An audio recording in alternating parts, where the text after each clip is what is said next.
చాలా సంతోషం. ఈరోజు మందిరంలోనికి రాకముందు నుంచి లోపలికి వచ్చిన వెంటనే ఒక మంచి అట్మాస్ఫియర్ కనపడ్డది. ఏంటి అట్మాస్ఫియర్ అంటే మట్లాదివారం.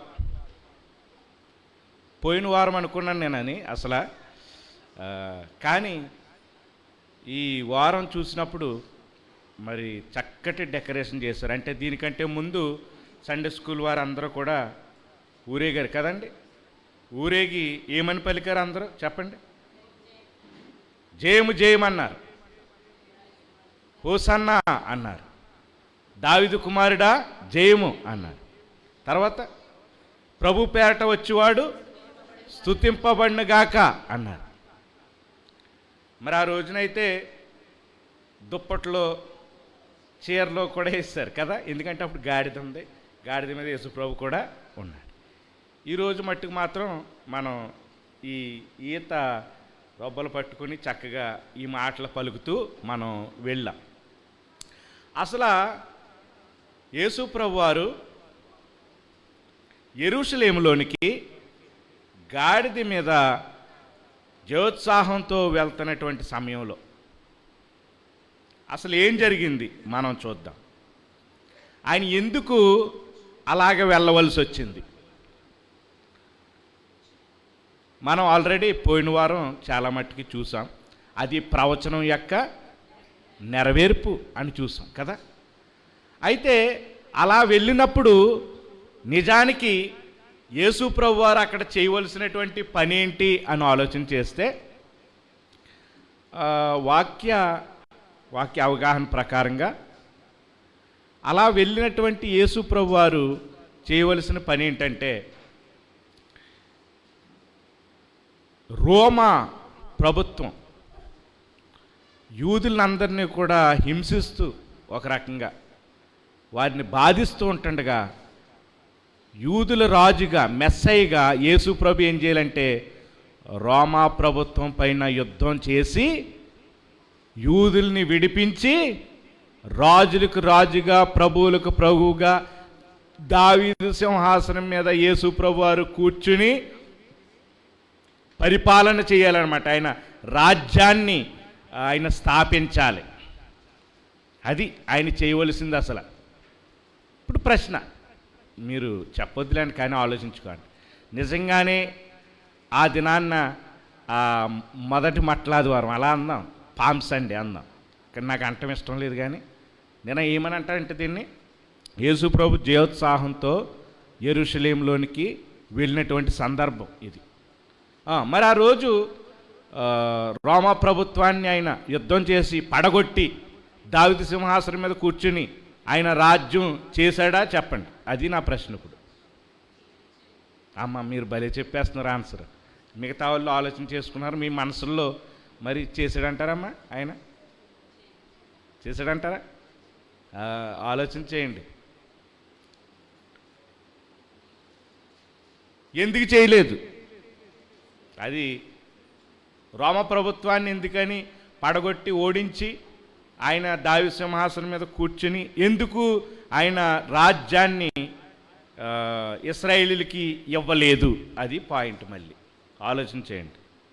చెప్పగలిగిన వాళ్ళు చెప్పండి, ఏం పర్లేదు, ఆలోచన చేయండి. ఎందుకు?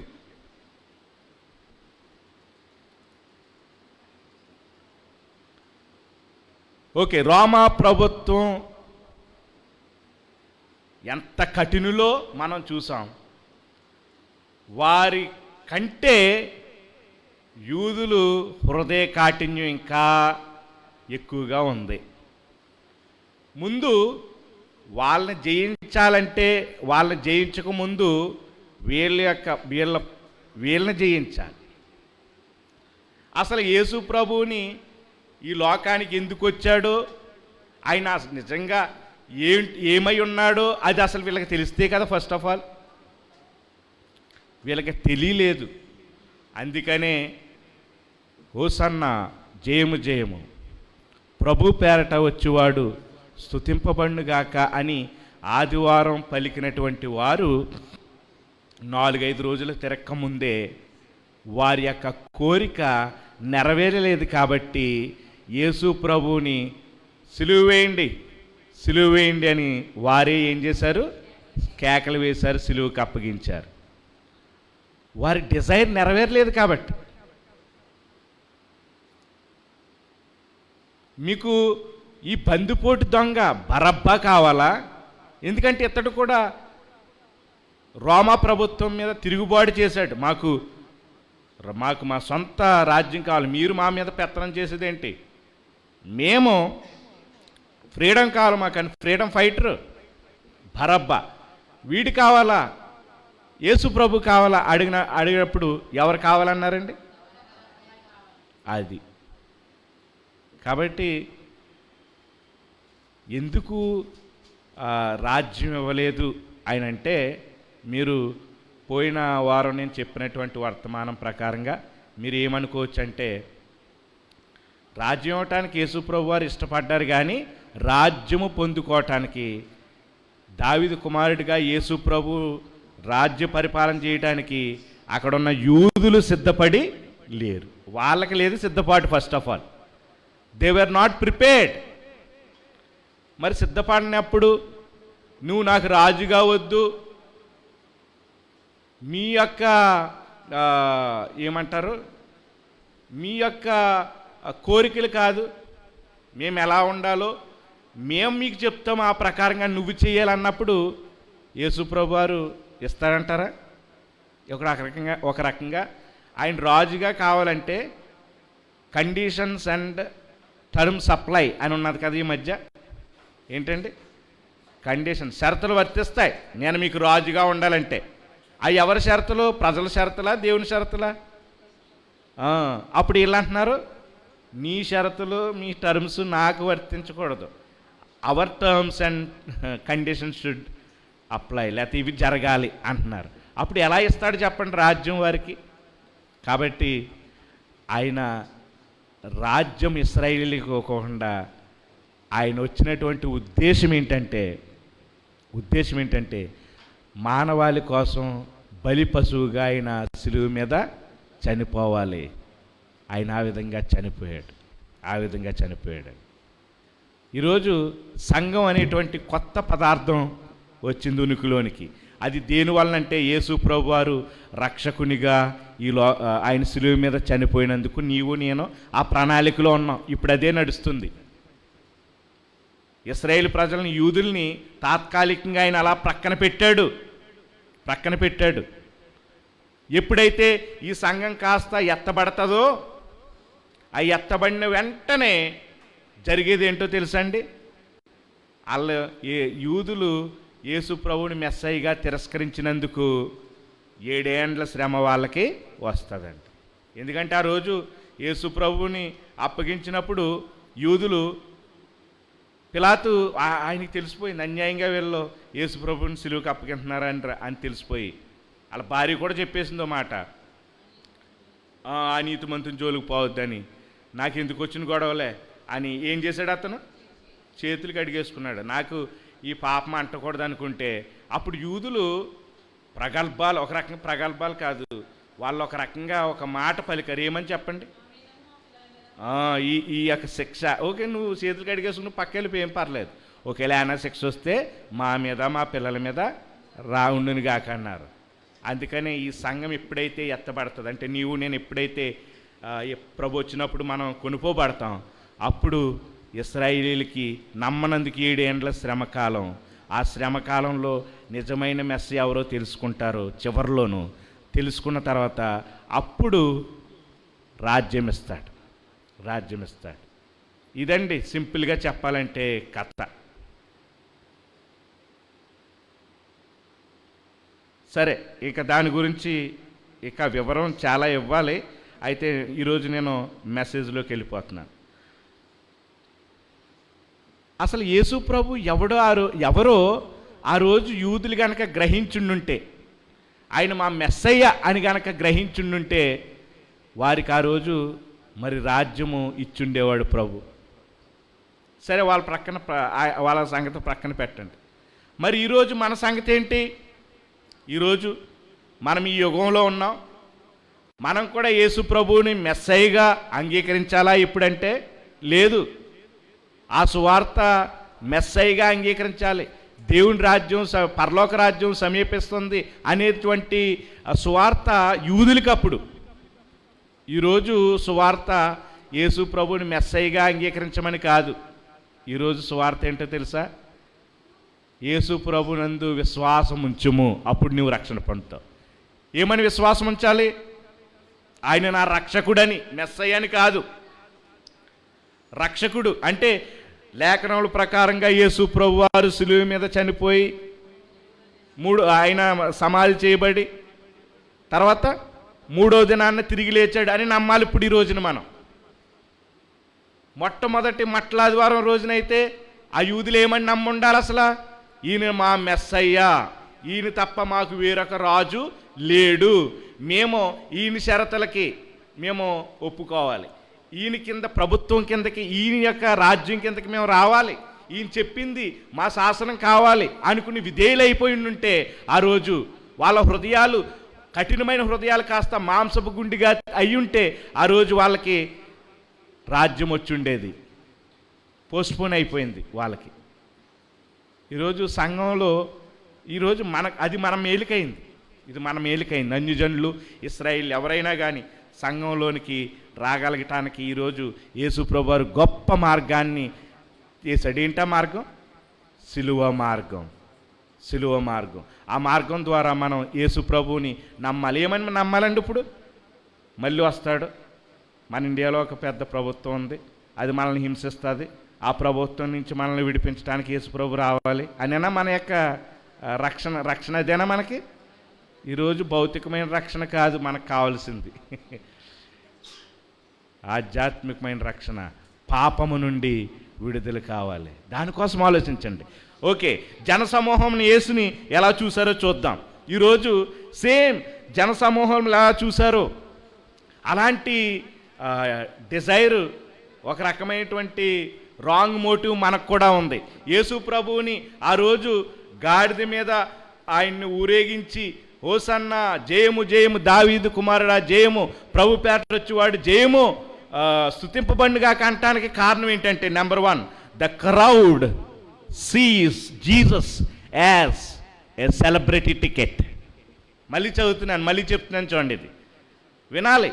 ఇది పాపం పెద్దోళ్ళు అనుకోవచ్చు ఎందుకు వచ్చిందండి ఇంగ్లీష్ అని. వీళ్ళ కోసం చెప్తున్నాను, నేను వీళ్ళందరి కోసం. ఇప్పుడు ఉన్నారు కదా, పేర్లు కూడా చెప్పనా ఎవరెవరి కోసం చెప్తున్నాను, మీరు జాగ్రత్తగా వింటారని, లేకపోతే అసలు మీకు అర్థమవుతుంది. సాత్విక్, రోహిత్ రెడ్డి, హృతిక్ రెడ్డి, ఇంకా వీళ్ళందరూ ఉన్నారు కదా, ఇంకా వెనకాల ఉన్నారు. వాళ్ళు వెనకాల కాదు, ఎదురు కూర్చోవాలి మీరు అందరూ. మీకోసం చెప్తున్నాను. ఆ రోజు యేసు ప్రభువుని జనసమూహం ఎలా చూసారో తెలుసా అండి? ఒక ప్రముఖమైన వ్యక్తిగా యేసు ప్రభువుని చూశారు, లేకపోతే ఒక సెలబ్రిటీగా చూశారు. అంతేకాదు, సెలబ్రిటీగానే కాదు, ఒక ప్రవేశ చీటీగా చూశారు, ఒక ప్రయాణపు టికెట్గా చూశారండి ఆయన్ని.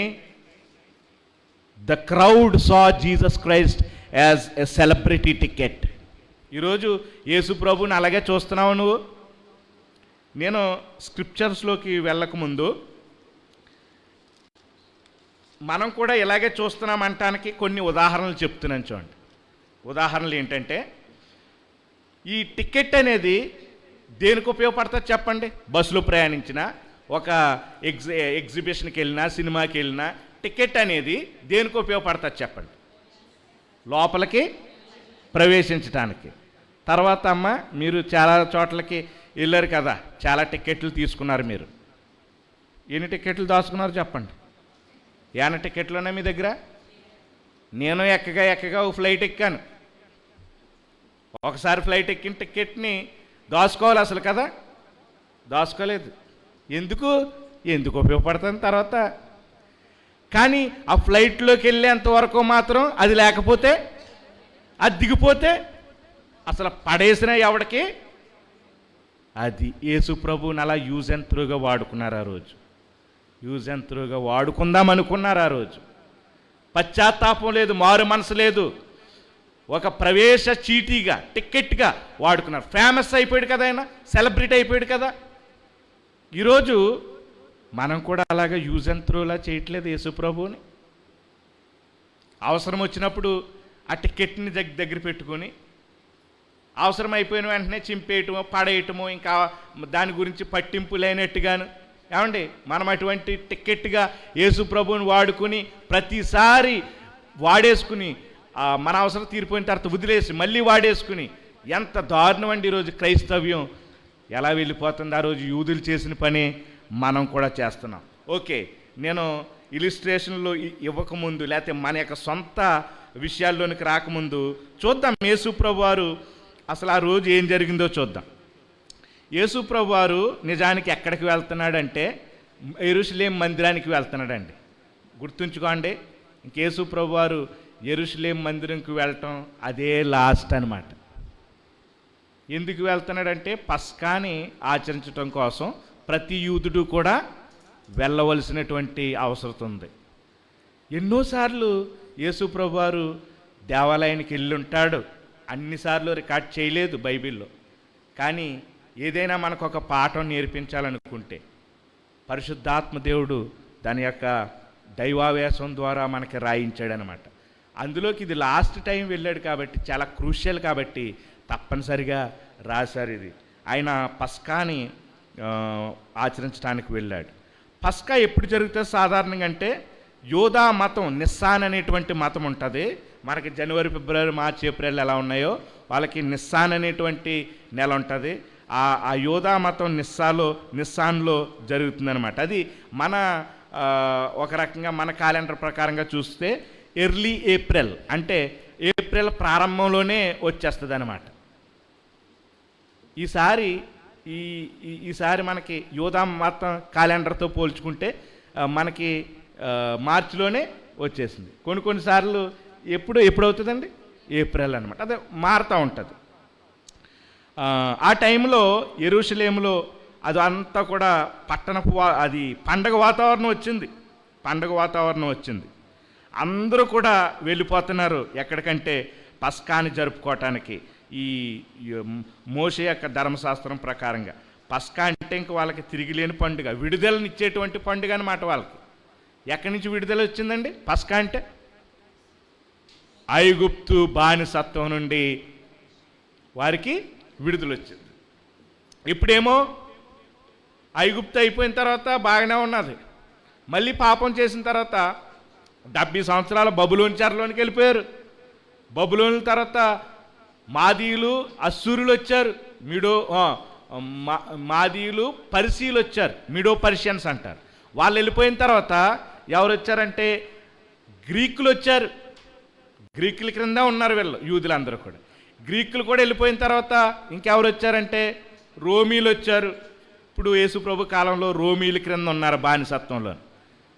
వీళ్ళు పస్కా ఆచరిస్తున్నారు కానీ మాకు మెస్సయ్య రావాలి, మళ్ళీని మెస్సయ్య వచ్చి మమ్మల్ని ఈ రోమా బంధకత్వం నుంచి బంధాల నుంచి ఏం చేయాలి, మమ్మల్ని విడిపించాలి అని మాత్రం వాళ్ళు కోరుకుంటూ ఉన్నారు. అటువంటి టైంలోనే అద్భుతాలు, సూచక్రియలు, మహత్యాలు, స్వస్థతలు, చనిపోయిన వారిని సైతం లేపుతున్నటువంటి ఒక వ్యక్తి సీన్లోకి వచ్చాడు. ఎవరండి ఆయన? యేసు ప్రభువారు. మాకు ఇటువంటి వాడే కావాలనుకున్నారు. ఎందుకంటే యూదులేమని వాళ్ళు దేని అందు విశ్వాసం ఉంచుతారండి? యూదులు సూచక్రియలు కావాలి వాళ్ళకి. యూదులకు సూచక్రియలను, గ్రీక్ దేశస్తులకేమో జ్ఞానం కావాలి. కాబట్టి యూదులకి యేసు ప్రభువారు సూచక్రియలు చేస్తున్నప్పుడు వచ్చేసాడు, మా కింగ్ వచ్చేసాడు, మా మెస్సయ్య వచ్చేసాడు, మమ్మల్ని విడిపించడానికి వచ్చేసాడు అనుకున్నారనమాట ఒక రకంగా. ఎందుకంటే అప్పటికే ఆయన 3.5 సంవత్సరాల పరిచర్య ఉంది. 3.5 సంవత్సరాల పరిచర్యలో ఆయన చాలాసార్లు యెరూషలేం మందిరానికి వచ్చాడు, చాలా అద్భుతాలు చేశాడు. అందరికీ తెలిసిపోయింది ఇక యేసు ప్రభు ఎంతటి గొప్ప వ్యక్తో అందరికీ తెలిసిపోయిందనమాట. సాధారణంగా యెరూషలేంలోనికి ఎంతమంది జనాభా ఉంటారంటే యెరూషలేంలో 20,000 నుండి 30,000 వరకు ఉంటారు. కానీ ఆ పస్కా పండుగకి యెరూషలేము ఎంతమంది జనంతో నిండిపోతుందని చెప్పారండి? 150,000 మందితో 150,000 మందితో నిండిపోతుంది. అప్పుడు చూడండి, జనాలందరూ కిక్కిరిసిపోయి ఉంటుంది ఆ పట్టణం అంతా. అక్కడ జరుగుతుందన్నమాట ఈ యొక్క ఆ, ఈ యొక్క కార్యక్రమాలన్నీ కూడా అంతా కూడా అక్కడ జరుగుతుంది. ఇప్పుడు ఇటువంటి సమయంలో ఒకసారి మీరు ఈ యోహాను సువార్త 10:39 చదవండి.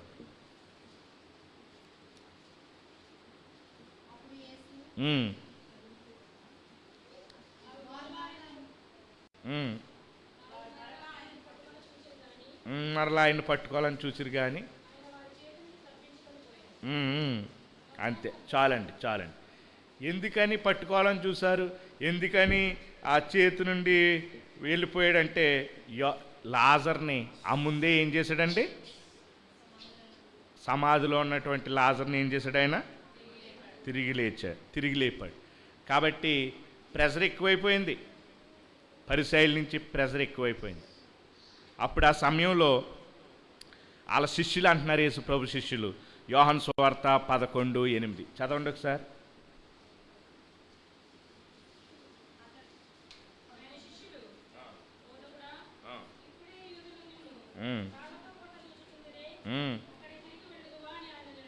చూడండి, అక్కడ యూదులు ఏం చేయాలనుకున్నారంటే రాళ్లతో కొట్టడానికి చూశాడు. ఎందుకంటే యేసు ప్రభు చేసిన క్రియలను బట్టి, యేసు ప్రభు మాట్లాడినటువంటి మాటలను బట్టి ఒక రకంగా యూదులు లేకపోతే ఒక రకంగా పరిసయ్యులు పట్టుకుని కొట్టాలనుకుంటున్నారండి. పరిసయ్యులు కొట్టాలనుకుంటున్నారు. మొట్టమొదటిగా జనసమూహం యేసు ప్రభువుని ఒక సెలబ్రిటీ టికెట్గా చూస్తే, రెండోది పరిసయ్యులు యేసు ప్రభువుని ఎలా చూశారంటే పోటీగా చూశారండి, పోటీగా చూశారు. Pharisees sees Jesus as competition. అందుకని ఒకసారి మీరు చూడండి, మత్తయి సువార్త 20:19 చదవండి.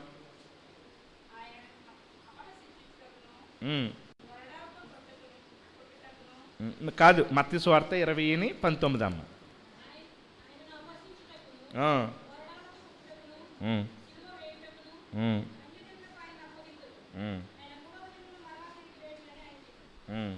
అదేనా మత్తయి సువార్త 20:19? ఓకే. ఇంగ్లీష్లో as they were leaving Jericho, మరి రెఫరెన్స్ తప్పు అనుకుంటాను. As they were leaving Jericho a large crowd followed him అని ఉంది. అంటే ఆయన ఎరుకోకి వెళ్తున్న సమయంలో గొప్ప జన సమూహము ఆయన్ని ఏం చేస్తుంది, వెంబడిస్తుంది. అలా వెంబడిస్తున్నటువంటి సమయంలో ఈ పరిసయ్యులు అనుకున్నారు ఏంటంటే, మేమే ఇప్పుడు వరకు చాలా గొప్పోళ్ళము అనుకున్నాము, కానీ మాకందరికీ పోటీ ఒకడు వచ్చేసాడు. ఎవరు? యేసు ప్రభు, యేసుక్రీస్తు వచ్చేసాడు. ఇప్పుడు జనాలందరూ కూడా అసలు ఎవరి మాట వినాలంటే మా మాట వినాలి, కానీ మా మాట కాకుండా ఎవరి మాట వింటున్నారు? యేసు ప్రభు మాట వింటున్నారు. మమ్మల్ని వెంబడించకుండా ఎవరిని వెంబడిస్తున్నారు? యేసు ప్రభువుని వెంబడిస్తున్నారు. కాబట్టి ఈ యొక్క పరిసయ్యులు ఏం చేయాలనుకున్నారంటే ఈయన్ని లేకోకుండా చేసేయాలి, ఈయన్ని చంపేయాలి అని అనుకున్నారు. ఇప్పుడు చెప్పండి, జనసమూహం యేసు ప్రభువుని ఏమనుకున్నారండి? ఒక ప్రవేశ టికెట్ అనుకున్నారు. అంటే ఆయన్ని నా అవసరాల కోసం వాడుకోవాలి అని అనుకున్నారు. పరిసయ్యులు ఏమని అనుకున్నారు? యేసు ప్రభువుని చూసి పోటీ అనుకున్నారు. ఈ రెండు గుర్తుంచుకోండి. మాకు ఈయన పోటీ. దేనికి పోటీ అంటే, మేము ఈయన గనక ఉనికిలో ఉంటే, ఈయన గనక చక్కగా పేరు వచ్చేస్తుంది, ఈయనకి ఇలా పేరు వచ్చేస్తుంటే మేమేమవుతాం? మరుగున పడిపోతాం, మమ్మల్ని ఎవరు పట్టించుకోరు, మాకు ఒక రకంగా ఉనికి ఉండదు అని వీళ్ళ యొక్క ఆలోచన అన్నమాట. అందుకని యోహాను సువార్త 11:45-46 చదవండి, ఏమనుందో.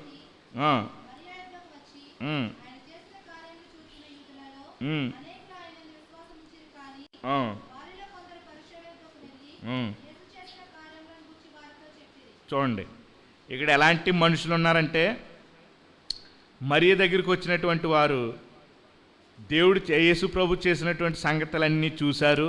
తర్వాత ఏం చేశారంట? విశ్వాసం ఉంచారంట. అయితే వారిలో కొందరు ఏం చేశారంట? పరిసయ్యుల వద్దకు వెళ్ళారు. వెళ్ళి యేసు చేసిన కార్యాలన్నీ కూడా వారితో చెప్పారు. అంటే ఒక రకంగా వీరిని నిందించాలో లేకపోతే అభినందించాలో కూడా తెలియదు. చక్కగా యేసు ప్రభు చేసినటువంటి కార్యాలన్నీ చూశారు, విన్నారు, బాగానే ఉంది. కానీ యేసు ప్రభువుని నిత్యము దేశించేటువంటి పరిసయ్యుల దగ్గరికి వెళ్ళి ఏం చేశారండి? ఇలాంటి గొప్ప కార్యాలు చేశాడంట, అలాంటి గొప్ప కార్యాలు చేశాడంట, ఆయన ఇలాంటి అద్భుతమైన మాటలు ఎవరో పలకనటువంటి మాటలు అంటున్నాడు అని చెప్పేసరికి మరి అసూయ పెట్టుకున్నటువంటి వారికి నచ్చుతుందండి అటువంటి మాటలు? ఇంకా ద్వేషం వచ్చేసింది, ఇంకా ద్వేషం వచ్చేసింది. నేను ఎందుకో వీటి గురించి నేను అప్లికేషన్ ఇవ్వట్లేదు, కానీ ఒక రకంగా పరిసయ్యుల యొక్క మనసు చూడండి ఎలా ఉందో. ఇప్పుడు యోహాను సువార్త 11లోకే రండి. అదే అధ్యాయము 55వ వచనం నుండి 57వ వచనం వరకు చదువుదాం. మరియు యూదుల పస్కా పండుగ సమీపముగా ఉండగా అనేకులు తమ్మును తాము శుద్ధి చేసుకొనుటకై పస్కా రాకమునిపే పల్లెటూర్లలో నుండి యెరూషలేమునకు వచ్చారు. ఈ మాట నేను ఎందుకు ఇక్కడ పాజ్ ఇచ్చి కొంతసేపు చెప్పాలనుకుంటున్నాను అన్నమాట. ఈ పస్కా ఒక రకంగా శుక్రవారం అనుకుందాం. శుక్రవారం పస్కా పండుగ. దానికంటే ఒక వారం రోజుల ముందు, ఇంకా ముందు కూడా వచ్చేస్తారండి యూదులందరూ కూడా యెరూషలేముకి వచ్చేస్తారు. అక్కడ మరి డేరాలు వేసుకునో లేకపోతే ఎలాగో మొత్తం మీద నివాసం చేసి అక్కడ ఉంటారనమాట. ఎందుకు ఉంటారంటే అక్కడ వాక్యం ప్రకారంగానే చూస్తే మనం పస్కాకి పండగలోనికి వెళ్ళాలంటే, ఆ యొక్క బలిని ఆచరించాలంటే, ఆ బలిని అర్పించి మరి నేను ఆ పండుగలో పార్టిసిపేట్ చేయాలంటే నేను చాలా శుద్ధీకరణ ఆచరణలో నేను చేయవలసి ఉన్నది. చాలానమాట. ఎన్ని క్లెన్జింగ్ ప్రాసెస్ ఉంటాయో యూదులకి, ఎన్ని శుద్ధీకరణ ఆచరణలు చేయాలో ఆ ఆచరణలన్నీ చేయటం కోసం ముందే వచ్చేసి ప్రిపేర్ అవుతూ ఉంటారు. నేను ఎక్కడ బలి పశువుని వధించాలి, ఎక్కడ ఆ యొక్క పస్కా విందుని నేను ఏ ప్లేస్లో నేను భుజించాలి, ఎవరితో భుజించాలి, ఈ ప్లానింగ్ అంతా చేసుకుంటారు. ఆ తర్వాత నా పాపాలు నేను ఎలాగా శుద్ధీకరించుకోవాలి, ఈ ఆచారాలన్నీ కాబట్టి ముందే వచ్చేసి ఉంటారనమాట. ఎందుకని యేసు ప్రభువారు ముందే ఆ లాజర్ని లేపుతున్న సమయంలో, మరణం నుంచి లేపుతున్న సమయంలో వీళ్ళందరూ వచ్చేసారు. 1,50,000 మందితో యెరూషలేము అంతా కిక్కిరిసిపోతున్నటువంటి సమయంలో ఎంతమంది ఉంటారో ఆలోచన చేయండి. అంటే అది ఇశ్రాయేలు ఎలా ఉంటుందో పట్టణం నేను మీకు చెప్తానండి. పైనేమో గలిలయ ఉంటుంది, కిందేమో మధ్యలో ఏమో సమరయ ఉంటుంది, క్రిందేమో యోదయ ఉంటుంది. ఈ 3 రాష్ట్రాలు అనుకోండి. పైన ఏముంటుందండి? గలిలయ, తర్వాత సమరయ, తర్వాత యోదయ. యోదయలో ఉన్నటువంటి వారందరూ కూడా యెరూషలేము వస్తారు. అంతేకాదు గలిలయలో కూడా ఉన్నారు, చాలా దూరం. ఇంకా అక్కడక్కడ చెదిరిపోయినటువంటి యూదులు ఉన్నారు. ఆ యూదులందరూ కూడా వచ్చేసినప్పటికీ ఆ ఒక్క ప్లేస్లో గ్రేటెస్ట్ మిరాకిల్ చూశారు. ఏంటి ఆ గ్రేటెస్ట్ మిరాకిల్ అంటే, చనిపోయినటువంటి లాజర్ని యేసు ప్రభువారు తిరిగి లేపారు. అది కూడా ఎన్ని రోజుల తర్వాత? ఎన్ని రోజుల తర్వాత అండి? 4 రోజులు. 4 రోజులండి. యూదుల ప్రకారంగా ఒక చనిపోయినటువంటి వ్యక్తి ఒకవేళ చనిపోయాడని కన్ఫర్మేషన్ చేయాలంటే ఎన్ని రోజుల తర్వాత కన్ఫర్మేషన్ చేస్తారండి? ఎన్ని రోజుల తర్వాత అండి? 3 రోజుల తర్వాత. అవును, అప్పుడు వరకు ఆయింట్మెంట్లు అవి రాసి ఉంచుతారనమాట. ఎందుకు 4వ రోజుని ఆయన లేపవలసి వచ్చిందంటే, ఇక హోప్ లేదు, ఆ మనిషి ఇంకా బ్రతకడు అనేటువంటి సిచ్యువేషన్ అప్పుడు ఇక కుళ్ళిపోయి ఉంటుంది అని చెప్తున్నారనమాట. వాళ్ళు వాసన కొడుతుంది అని చెప్తున్నారు. ఆ సమయంలో దేవుని మహిమను వెల్లడిపరచడం కోసం ఆ బేతనీ గ్రామంలో ఆయన ఆ గొప్ప అద్భుతం చేసినప్పుడు మరిది అసలు యేసుప్రభు అప్పటికి చేసిందే ఇశ్రాయేల్ అంతా మారుమోగిపోతుంది. మరి యెరూషలేంలోకే అందరూ వచ్చేసి ఉంటున్నటువంటి సమయంలో, ఆ పక్కన గ్రామాల్లో నివాసాలు ఏర్పాటు చేసుకుని ఉంటున్నటువంటి సమయంలో మరి ఈ అద్భుతం అందరికీ తెలిసిపోదా చెప్పండి? అది కూడా ఎప్పుడంటే ఇక పస్కాకి కొన్ని రోజుల ముందే ఈ అద్భుతాన్ని చేశాడు. ఎలా ఉందంటే ఈ సమయంలో ఆయన చేసిన వెంటనే యేసు ప్రభువుని చంపాలని చూశారు. యేసు ప్రభువుని మాత్రమే కాదు, మీరు వాక్యాన్ని చదివితే మీకు యోహాను సువార్తలు అర్థమవుతుంది. ఇప్పుడు యేసు ప్రభుతో పాటు ఇంకొక ఆయన కూడా సెలబ్రిటీ అయిపోయారు. ఎవరో చెప్పండి? లాజరు సెలబ్రిటీ అయిపోయాడు. లాజర్ను కూడా ఏం చేయాలని చూశారండి? లాజర్ను కూడా చంపేయాలని చూశాడు. ఎందుకంటే నేనే 4 రోజులు సమాధిలో ఉండి తిరిగి లేచినోడిని, ఆ లేపినోడు ఎవరంటే యేసు ప్రభు అని అందరి దగ్గర సాక్ష్యం చెప్తూ ఉంటే ఒక రకంగా మళ్ళీ కాంపిటీషన్ ఎవరికి? పరిసయ్యులకి కాంపిటీషన్. కాబట్టి లాజర్ను కూడా చంపేస్తే వదిలిపోద్ది అన్నంతగా వెళ్ళిపోయారండి. ఇప్పుడు ఇక్కడ మీరు కంటిన్యూ చేయండి 55వ వచనం నుంచి మళ్ళీని. పస్కా పండుగ సమీపం అయిపోయింది. ఇప్పుడు పల్లెటూళ్ళ నుండి యెరూషలేంలోకి వచ్చారు. వాళ్ళు యేసుని వెదకుచు, అది యేసుని వెతికారంట, దేవాలయంలో నిలబడ్డారంట. ఇప్పుడు సూచక్రియలు చూశారు. ఈ నోటి నుంచి ఏ ఒక రకంగా రాకుండా మాట వస్తుందో ఆ మాటను పట్టుకునైనా ఇతన్ని శిక్షించేయాలి, చంపేయాలని చూశారు. ఎందుకంటే ప్రజలందరూ చాలామంది కూడా యేసు ప్రభు పక్షాన ఉన్నారు. ఆయన మీద చెయ్యటానికి ఎవరికి కూడా సాహసం చేయట్లేదు ఈ పరిసయ్యులు. ఈ సమయంలో ఆయన చేత ఏదైనా ఒక అనకూడని మాటని అనిపించాలని చూశారు. మీకేమి తోచున్నది? ఆయన కొండకు రాడా ఏమి? ఆయన ఒకరితో ఒకరు చెప్పుకొనిరి. చెప్పుకున్న తర్వాత ఏమైంది? ప్రధాన యాజకులను పరిసయ్యులను ఆయన ఎక్కడ ఉన్నది ఎవరికైనాను తెలిసి ఉన్న ఎడల ఆయనను పట్టుకొనగలుగుటకు తమకు తెలియచేయవలనని ఆజ్ఞాపించేశారు. అప్పటికే ఆజ్ఞాపించేశారండి ఈ పరిసయ్యులు. ఎందుకంటే యేసు ప్రభు అన్న మాట కూడా దేవాలయంలో ఒక మాట అన్నాడు. ఏంటంటే ఇలాగన్నాడు ఆయన, ఈ దేవాలయాన్ని పడగొట్టండి, నేను 3 రోజుల్లో తిరిగి దీన్ని లేపుతానన్నారు. కానీ వాళ్ళు ఇది దేవదోషణ. ఎందుకంటే 40 సంవత్సరాలు లేకపోతే చాలా సంవత్సరాలు పట్టింది ఈ యొక్క దేవాలయాన్ని కట్టడానికి. సొలొమోను కట్టాడు. ఆ సొలొమోను కట్టినటువంటి దేవాలయాన్ని ఏం చేశారంటే నెబుకద్నెజరు వచ్చి ఏం చేశాడు? కూల్చేశాడు. కూల్చేసిన తర్వాత యెరుబ్బాబేలు తన యొక్క నాయకత్వంలో మరి బబులోన్ నుంచి వచ్చి ఏం చేశాడంటే మళ్ళీ తిరిగి కట్టాడు. చాలా శ్రమ పడ్డారు, చాలా రోజులు పట్టింది కట్టడానికి.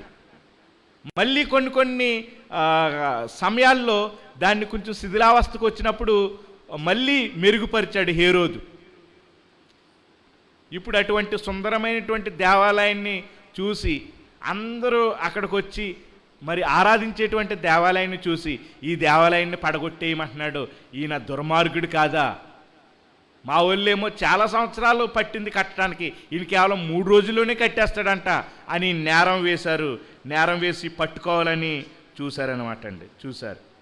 ఇప్పుడు చూడండి మళ్ళీ యోహాను సువార్త 12వ అధ్యాయము 12 నుండి 19 వరకు చూడండి. ఇంకేమన్నా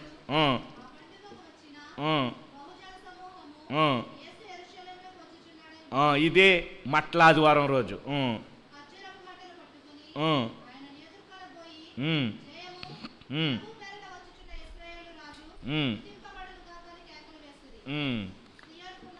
చాలు.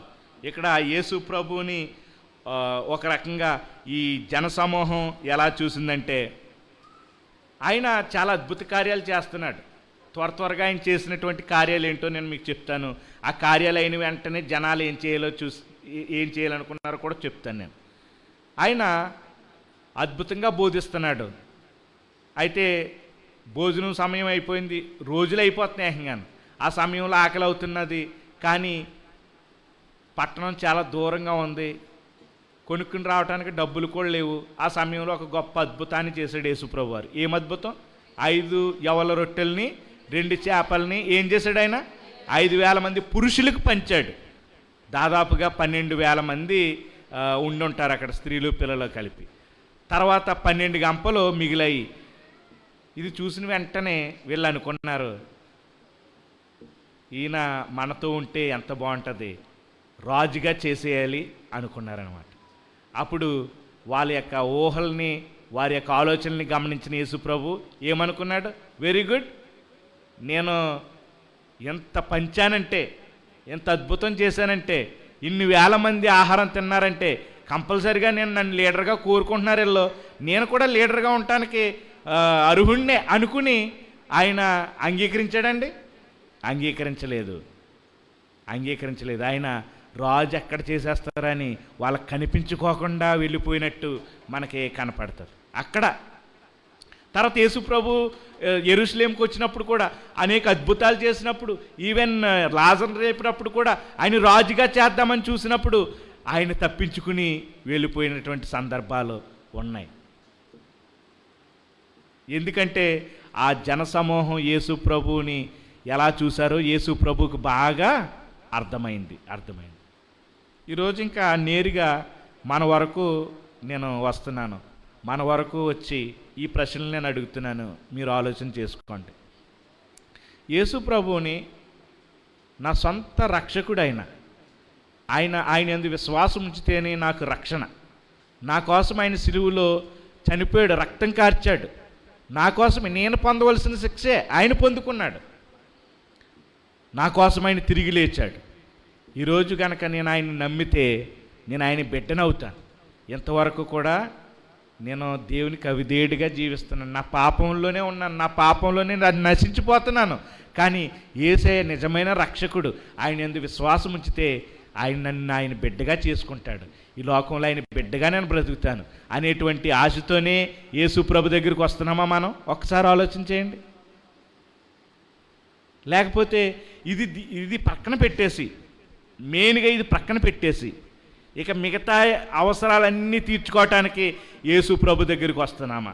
అదే అప్లికేషన్ తీసుకోవచ్చు ఇక్కడి నుంచి మనం. నేనైతే ఇదే తీసుకుంటున్నానండి అప్లికేషన్.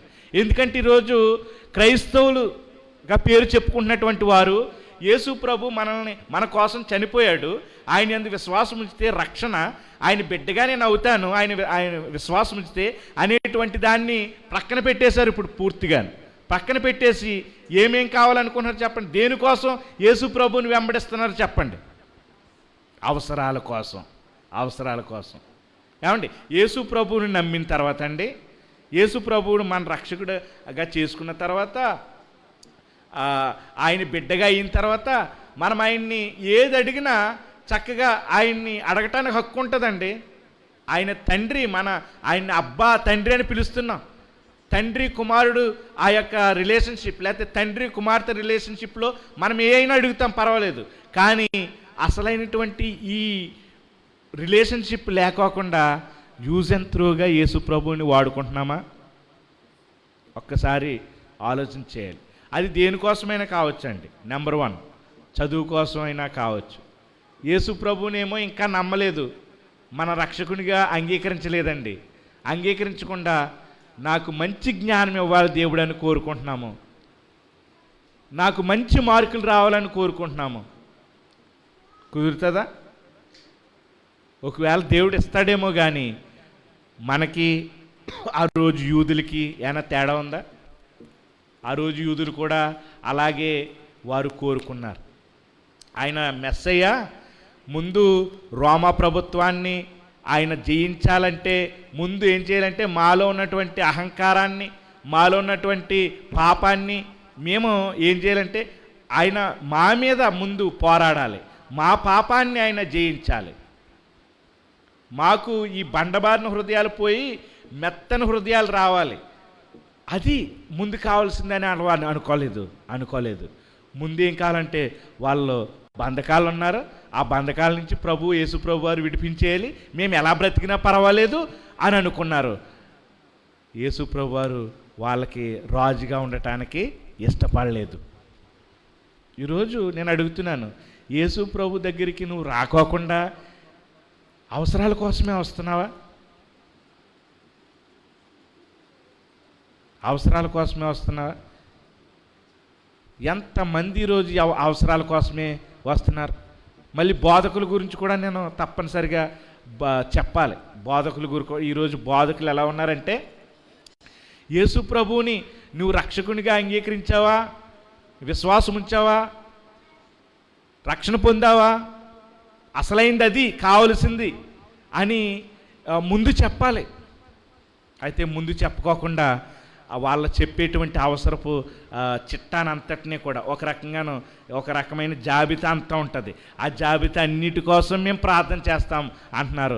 వాళ్ళ యొక్క స్థితిగతులు ఎలా ఉన్నాయో కూడా తెలియనటువంటి పరిస్థితుల్లో వారు ఉంటున్నారు.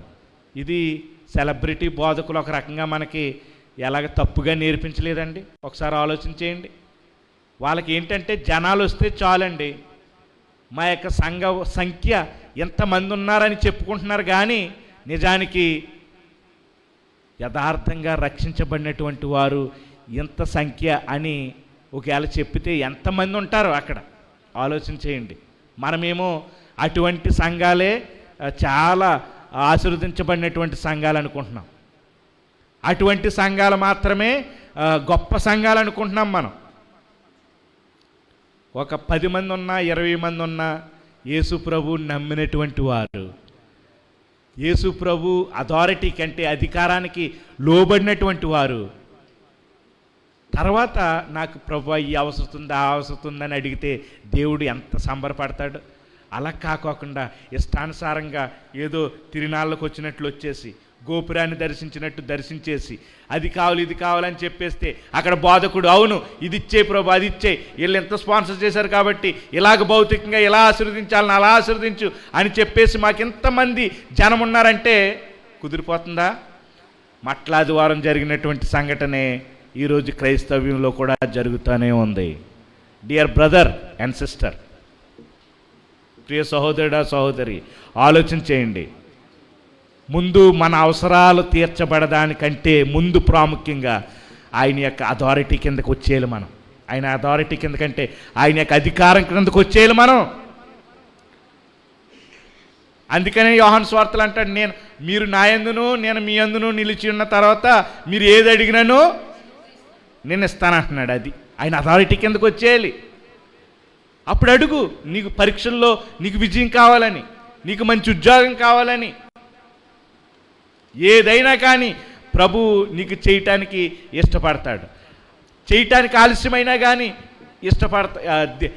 నీవు కూడా ఏం చేస్తావు అంటే సంతోషిస్తావు. ఒక్కసారి ఆలోచన చేయండి. ఇంత మట్టికి ఈ జనసమూహం గురించి సరిపోతుంది. ఈ నెక్స్ట్ మనం వీళ్ళ గురించి చూడాలి, పరిసయ్యులు. ఈ పరిసయ్యుల గురించి కూడా చూస్తే యోహాను సువార్త 11:47 నుంచి 48 వరకు ఒకసారి చదువుదాము. చూడండి వీళ్ళ బాధ చూడండి. వీళ్ళు ఏంటంటే యేసు ప్రభు మాకు పోటీ అని చూస్తున్నాడండి. చదువుదాం. కాబట్టి ప్రధాన యాజకులను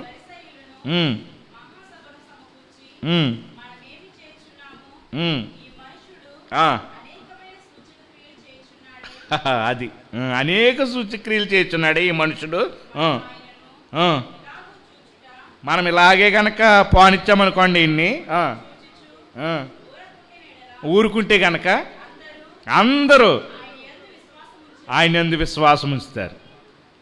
అప్పుడు రోమీలు వచ్చేసి మన స్థలమును మన జనాన్ని ఆక్రమించుకుంటారు. వీళ్ళ బాధ వీళ్ళది. వీళ్ళందరూ కూడా మనుషుల్ని తమ చేతుల్లో పెట్టుకుని ఎలా కావాలో అలా ఉపయోగించుకుంటూ సొమ్ము చేసుకుంటూ, అంతేకాదు వాళ్ళని వీళ్ళ కాళ్ళ కింద పెట్టి యూదులు ఒక రకంగా వాళ్ళని బాధిస్తున్నారు. వీళ్ళ యొక్క ధర్మశాస్త్రము వీళ్ళు చెప్పిన రీతిగా వీళ్ళు చెప్పి మొయ్యలేని కాడిని వీళ్ళు కూడా ఆ యొక్క ప్రజల మీద పెట్టి వీళ్ళ పెత్తనం చేయటం కోసం వీళ్ళ చూసుకుంటున్నారు. ఇప్పుడు యేసు ప్రభు వచ్చి లిబరేషన్ చేద్దామంటే, అంటే స్వేచ్ఛనిద్దాం వీళ్ళకి అని వీళ్ళని ఆలోచన చేస్తున్నప్పుడు యేసు ప్రభు మీదకి, యేసు ప్రభు అంటే ద్వేషం వచ్చేసింది. ఇక చంపేయాలని చూశారు. మళ్ళీ ఇంకా చదవండి, మత్తయి సువార్త 27:18 కూడా చదవండి. పిలాతుకు కూడా అర్థమైపోయింది ఏమని, వీళ్ళు అసూయతో యేసు ప్రభువుని అప్పగించారు అని. కాబట్టి జనులు కూడి వచ్చినప్పుడు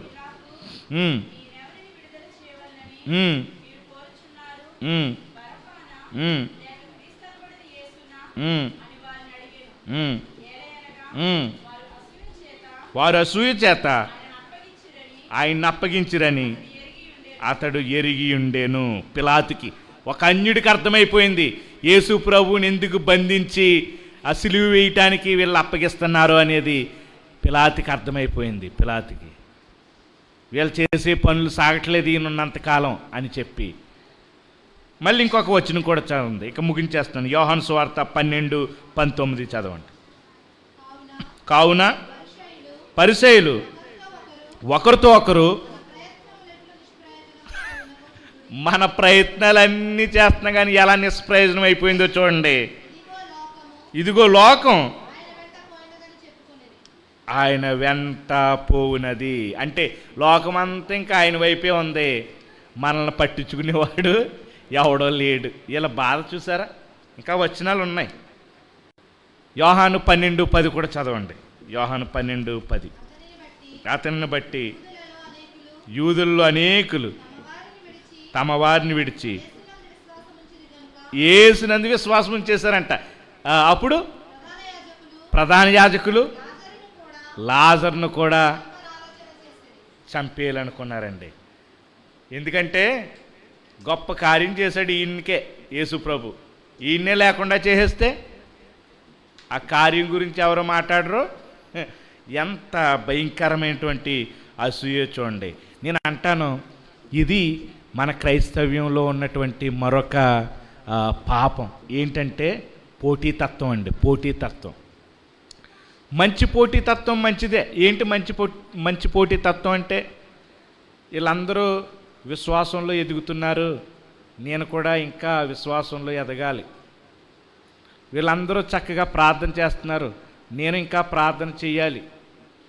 వీళ్ళు సత్కార్యాలు చేస్తున్నారు, నేను సత్కార్యాలు చేయాలి అనేటువంటిది ఉంటే పర్వాలేదు. కానీ ఒకరు చక్కగా మరి అందరు దేవుని దృష్టిలో మంచోడిగా ఉంటున్నట్లయితే అతని మీద బురద జల్లి అతన్ని నాశనం చేయాలి, అతని యొక్క సాక్ష్యాన్ని నాశనం చేయాలనేటువంటిది ఈ రోజుల్లో ఎక్కువైపోయిందా లేదా? ఎవరైనా మాట్లాడుతున్నారనుకోండి, గంభీరంగా మాట్లాడుతున్నారనుకోండి, ఎవరైనా కొంచెం ఖచ్చితంగా చెప్తున్నారనుకోండి, అలా చెప్పేటువంటి వాళ్ళ మీద ఎంత ద్వేషం ఉంటుందో, అవునా కదండి? అలా చెప్పేటువంటి వాళ్ళ మీద ఎంత అసూయ ఉంటుందో, వారిని ఏ విధంగా అయినా సరే క్యారెక్టర్ అసాసినేషన్ అంటారనమాట దాన్ని. అంటే వ్యక్తిగతంగా అతన్ని సాక్ష్యాన్ని అతన్ని పాడు చేసేయాలనుకుంటున్నారు. యేసు ప్రభువునే అలా చేయటానికి చూశారు. ఇది భయంకరమైనటువంటి పరిస్థితి ఈరోజు మనం చూస్తూ ఉన్నాం. ఇంకా చివరిగా యేసు ప్రభువుని లేఖనాలు ఎలా చూపిస్తున్నాయి అనేది చూసి 5 నిమిషాల్లో మనం ముగించుకుందాం. మొట్టమొదటిగా యేసు ప్రభువుని వారు ఒక సెలబ్రిటీ టికెట్గా చూడాలనుకున్నారు. అది తప్పు. పరిసయ్యులు యేసు ప్రభువుని చూసి వారికి అడ్డొచ్చేస్తున్నాడు, మాకు పోటీగా ఉండి మమ్మల్ని మరుగున పడేస్తున్నాడు, ఆయనే అందరి దృష్టిలోకి వెళ్ళిపోతున్నాడు అనుకోవటం తప్పు. కానీ యేసు ప్రభు వారు ఆ రోజు ఎందుకని యెరూషలేములోనికి గాడిద మీదకి వచ్చాడంటే అది లేఖనాల నెరవేర్పు అనేటువంటిది మనం అర్థం చేసుకోవాలి. త్వరగా చదివేయండి 2-3 వచనాలు. జకరియా 9:9 ప్రకారంగా.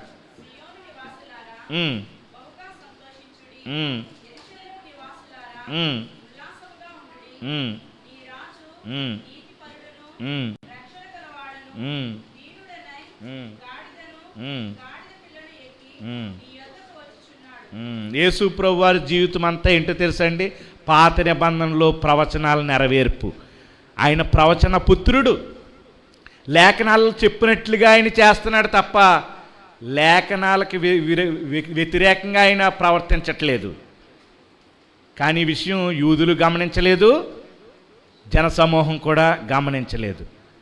ఆయన్ని వాడుకుని వదిలేద్దాం అనుకున్నారు. యోహాను సువార్త 6:15 ఏమనుందో చూడండి. యోహాను సువార్త 6:15.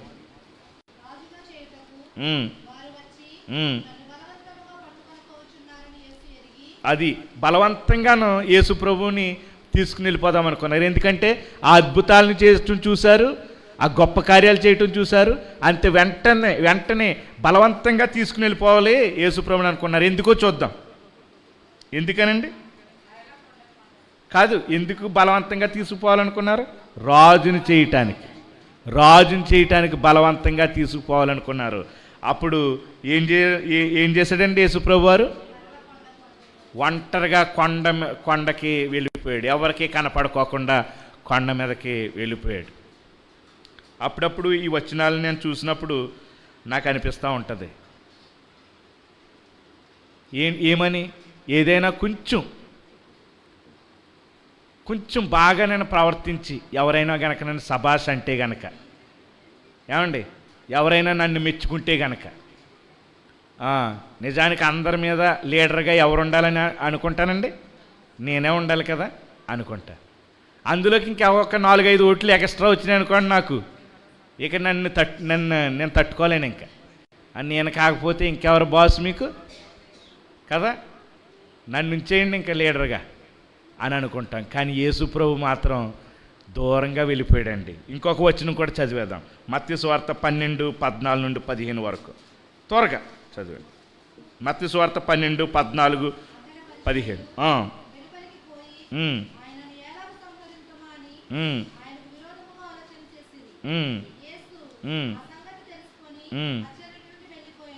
చూడండి, ఒకసారేమో రాజుగా చేద్దామన్నప్పుడు తప్పించుకుని కొండకెళ్ళిపోయాడు. ఇప్పుడు ఎలా చంపేద్దామా అని చూసినప్పుడు ఆయన మళ్ళీ తప్పించుకుని ఏం చేశాడు? మళ్ళీ వెళ్ళిపోయాడు. మర్చిపోకండి, మిమ్మల్ని చూసి మిమ్మల్ని లీడర్ చేయాలనుకున్నటువంటి వాళ్ళు ఒక్కొక్కసారి ఏం చేస్తారో తెలుసా? మళ్ళీ ఒకవేళ అవసరమైనప్పుడు వాడుకుని తర్వాత అవసరమైతే ఏం చేస్తారు? ఇలాగే చేస్తారు. యేసు ప్రభువుకు తెలుసు రాజుని చేసేటువంటి మనసు ఉంది, అవసరమైనప్పుడు అవసరం తీరిపోయిన తర్వాత చంపేసేటువంటి పరిస్థితి ఉందని చెప్పి ఆయన సమయం రాకముందు రాజుగా అవటానికి ఒప్పుకోలేదు. సమయం రాకముందు ఆయన్ని చంపటానికి కూడా ఆయన ఒప్పుకోలేదు. ఆయన సమయం వచ్చినప్పుడు ఎవ్వరూ పట్టుకోకుండానే ఆయనే వచ్చేసాడు. నేను ఈ చివరి మాటలు చెప్పేసి నేను ముగిస్తాను. ఏమని మనకి ఈ యొక్క పామ్ సండే, జాగ్రత్తగా వినాలి, కంక్లూడింగ్ వర్డ్స్. ఈ పామ్ సండే మట్లాదివారం మనకి ఏం బోధిస్తుంది? మొట్టమొదటిగా అర్థం చేసుకుందాం. ఏమనో తెలుసా? మన యొక్క రక్షకుడు యెరూషలేములోనికి చాలా దీనుడిగా ఈ రాజుగానే వచ్చాడు. కానీ ఆ రాజు దీనుడిగా వచ్చాడు. ఎందుకు వచ్చాడు? ఎవరి మీద యుద్ధం చేయటానికి వచ్చాడు? అది వెరీ గుడ్. పోయిన వారం ఈ వారం కలిసి మిక్స్ చేస్తే కనుక రాజుగా దీనుడిగా వచ్చాడు.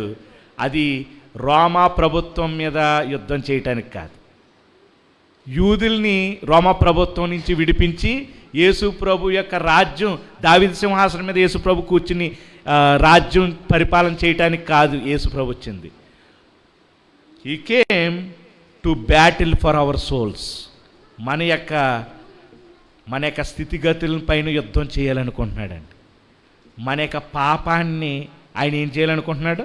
ముందు మన పాపం, మనల్ని ఒక రకంగా ఇలాగనొచ్చేమో, మనల్ని ముక్కలుగా చేయటానికి వచ్చాడు. ఇదేంటంటే ముక్కలుగా అంటారేమో. మనం చాలా అహంతోను మనం గర్వంతో ఉన్నాం. ఆ గర్వాన్ని, అహాన్ని, కఠినమైన హృదయాన్ని ఏం చేయాలనుకున్నాడు? మాంసం గుండిగా చేయాలనుకుంటున్నాడు. మన పాపముల నుండి మనం రక్షించాలని వచ్చాడు ముందు. అది మొట్టమొదటిగా. సెకండ్, వినండి. Our king was riding to fight and free us from our sinful hearts. మన యొక్క రాజు ఎందుకోసం ఆయన గాడిద మీద వచ్చాడో తెలుసా?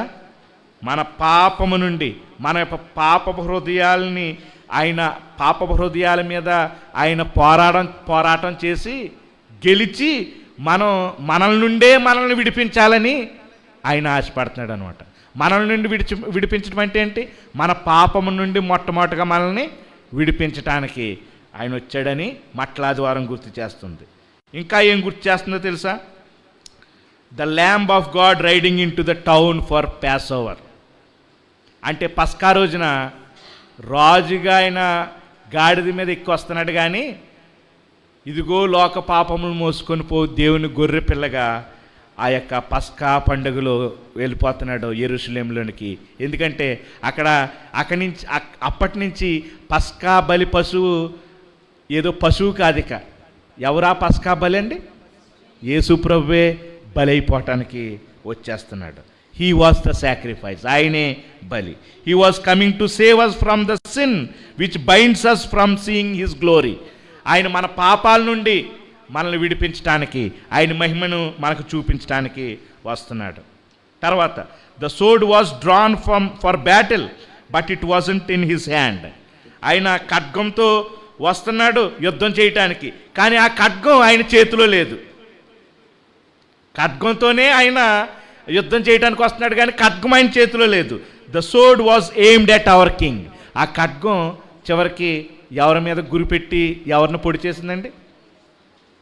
ఆ యేసు ప్రభువునే. నిజానికి ఆయన సంహరించడానికి రావాలి, కానీ మనుషుల పాపం వలన, మనందరి పాపం వలన ఆయనే బలిగా చేయబడ్డాడు. అందుకనే పేతురు ఎప్పుడైతే యుద్ధం చేయాలనుకున్నాడు ఈ రోమీల మీద, కత్తి తీసి పీకికేయాలనుకున్నాడు, కానీ మెడకేయకోకుండా చెవికి తగిలింది. వెంటనే యేసుప్రభు వారు నేను వచ్చింది ఇందుకోసం కాదని ఏం చేశాడండి? చెవిని మళ్ళీ తిరిగి స్వస్థపరిచాడు. Our king was in the midst of the battle.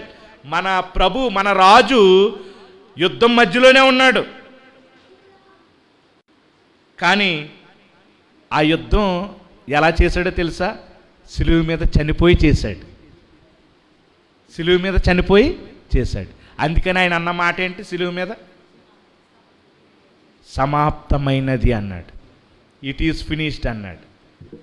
నలుగురు చూసి ఆ మాటను చూసి నవ్వుకున్నారు. ఏమనంటే ఈయన పని అయిపోయిందని. కానీ కాదు, ఈ లోకానికి నేను ఎందుకని పంపబడ్డానో ఆ పని అయిపోయింది అంటున్నాడు. యుద్ధం చేసి గెలవాలి, నేను గెలిచాను, చనిపోయి గెలిచాను అంటున్నాడు. విచిత్రం కదా ఇది? అర్థమవదు. ఎందుకంటే ఆదికాండం 3:15 ప్రకారంగా ఆ యొక్క సర్పము లేకపోతే ఆ సర్పపు సంతానం ఏం చేస్తుందంటే ఆ యొక్క మడిమను కరుస్తుంది. అవును, నీవేమో దాని తలను చెదగొడతావు. జరిగింది ఏంటంటే అదే జరిగింది సిలువలో అపవాది క్రియల్ని ఆయన లయపరిచాడు. ఆయన అనేక మంది రక్షించబడినట్లు ఆయన సిలువ మీద ఎత్తబడ్డాడు. ఆ రోజు ఇత్తడి సర్పం ఎలాగైతే ఎత్తబడినప్పుడు పాము కాటు ద్వారా చనిపోతున్న వాళ్ళు ఆ ఎత్తడి సర్పాన్ని చూసి బ్రతుకుతున్నారు. ఈరోజు ఎవరైతే పాపంలో చనిపోతున్న వారు ఆ ఎత్తబడినటువంటి మనుష్య కుమారుని వైపు చూసి ఆయన విశ్వాసం ఉంచితే ఏమవుతారు చెప్పండి? బ్రతుకుతారు. ఇది లేఖనం ఆయన గురించి చెప్పేది. ఇక చివరిగా యేసుప్రభు వారు ఒకరోజు రాజ్యాన్ని ఏలటానికి ఆయన రాబోతున్నాడు. అందుకని ఒక పాట ఉంది ఏంటంటే, యేసు రాజుగా వచ్చుచున్నాడు, భూలోకమంతా తెలుసుకుంటారు.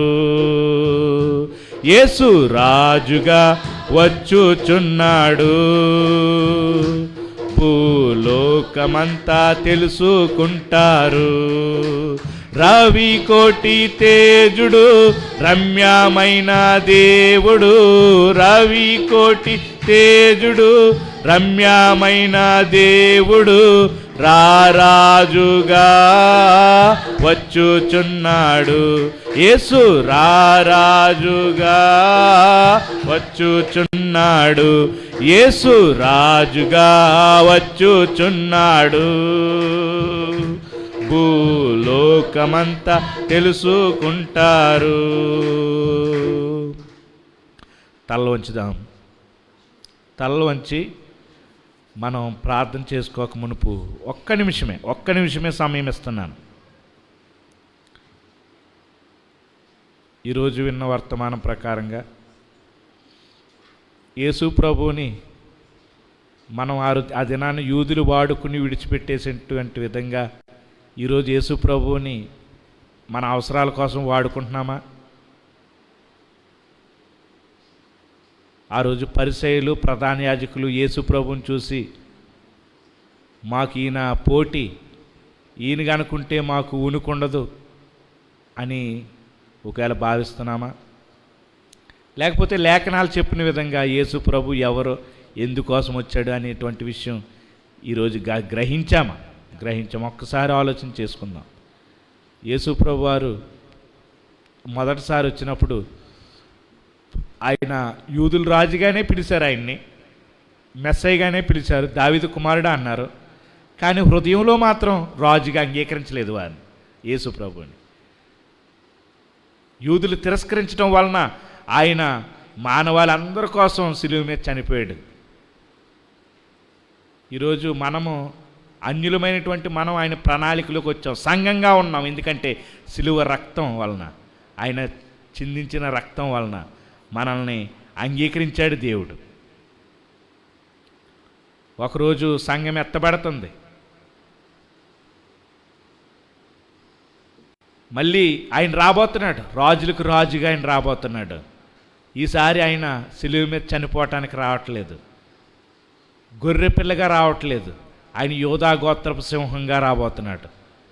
మొట్టమొదటిగా ఆయన యందు విశ్వాసం ఉంచిన యూదుల్ని 7 ఏండ్ల శ్రమకాలం వాళ్ళకు ఉంటుంది. చివరిలో యేసు ప్రభు మెస్సయ్య అని వారు తెలుసుకుంటారు. అప్పుడు వారికి రాజ్యాన్ని ఇస్తాడు దేవుడు. యేసు ప్రభు వారు ఆ 1000 సంవత్సరాలు పరిపాలిస్తాడు, దావీదు సింహాసనం మీద కూర్చుని యుగాలు పరిపాలిస్తాడు. ఈరోజు నువ్వు నమ్మవలసింది యేసు ప్రభుని మెస్సయ్యగా కాదు, భౌతికమైనటువంటి ఒక రకమైన విజయాన్ని ఇచ్చి భౌతికమైన బంధకం నుంచి విడిపిస్తాడని కాదు. ఈరోజు నా పాపము నుండి ఆయన విడిపించడానికి యేసు ప్రభు వారు వచ్చారు. అలాగే సిలువ మీద చనిపోయాడు. ఈరోజు ఆయన యందు విశ్వాసం ఉంచుతావా? లేఖనాల ప్రకారంగా నా పాపం కోసం ఆయన సిలువ మీద చనిపోయాడని, మృతి పొందాడని, సమాధి చేయబడ్డాడని, లేఖనాల ప్రకారంగా 3వ దినాన్ని తిరిగి లేచాడని నమ్ముతావా? అలా నమ్మితే నువ్వు రక్షణ పొందుతావు. నువ్వు రక్షణ పొందుతావు, ఆయన బిడ్డగా అవుతావు. ప్రార్థన చేసుకుందాం. ప్రేమ నమ్మకం కలిగిన మా తండ్రి, మీకు వందనాలు, స్తోత్రాలు. మట్టలాదివారం రోజు ప్రభువా ఏం జరిగిందో మేము చూసాం. వాళ్ళ హృదయాలు కరుగుతాయి అని మీరు ప్రభువా ఆ దినాన లేఖనం ప్రకారంగానే యెరూషలేముకు వచ్చారు, రాజ్యాన్ని స్థాపించటానికే మీరు వచ్చారు. కానీ అక్కడ యూదులు కానీ, ప్రధాన యాజకులు, పరిసయ్యులు కానీ ఏ ఒక్కరూ వారి హృదయాల్ని సిద్ధపరచుకోలేదు. మీరు సిద్ధంగానే ఉన్నారు, కానీ వారికి సిద్ధపాటు లేదు. అహం, గర్వం, కఠినమైన హృదయంతో ప్రభువా భౌతికమైన అవసరాలు మాత్రమే తీరాలని వారు కోరుకున్నారు.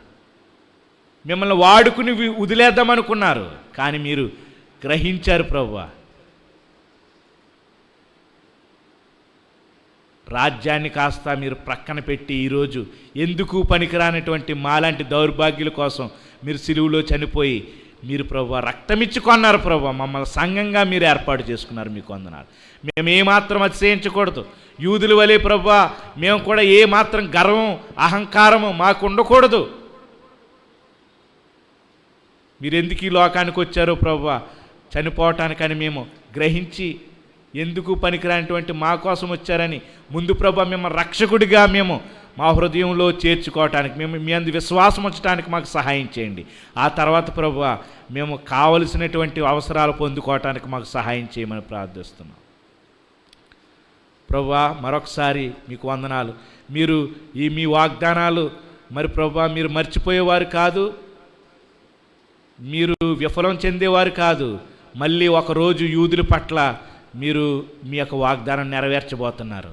వారికి శిక్ష విధించి తర్వాత రాజ్యం ఇవ్వబోతున్నారు. అందును బట్టి కూడా మీకు వందనాలు, స్తోత్రాలు ప్రభువా. ఒకరోజు మీరు రాబోతున్న రాజుగా నాయనా, దానికంటే ముందుగా మిమ్మల్ని రక్షకుడిగా మేము ఇక్కడ నమ్మాలి. నమ్మిన తర్వాత మీ బిడ్డలుగా మేము ప్రభువా అవుతాము. మరి ఇక్కడ ఎవరైనా అటువంటి వారు లేకపోతే ఈరోజే ప్రభు రక్షణ దినం అనుకూల సమయం, నమ్మటానికి వారు సహాయం చేయమని ప్రార్థన చేస్తున్నాం. మరొకసారి విన్న వర్తమానాన్ని బట్టి వందనాలు చెల్లించుకుంటూ ఈ మట్లాదివారం యొక్క నిజమైనటువంటి అర్థాన్ని ప్రభువా మేము తెలుసుకొని మేము ముందుకు సాగిపోవటానికి సహాయం చేయమని మమ్మల్ని మీ చేతికి సమర్పించుకుంటూ మా ప్రభువును రక్షకుడిని యేసు నామములో ప్రార్థిస్తూ వేడుకుంటున్నాం మా పరమ తండ్రి.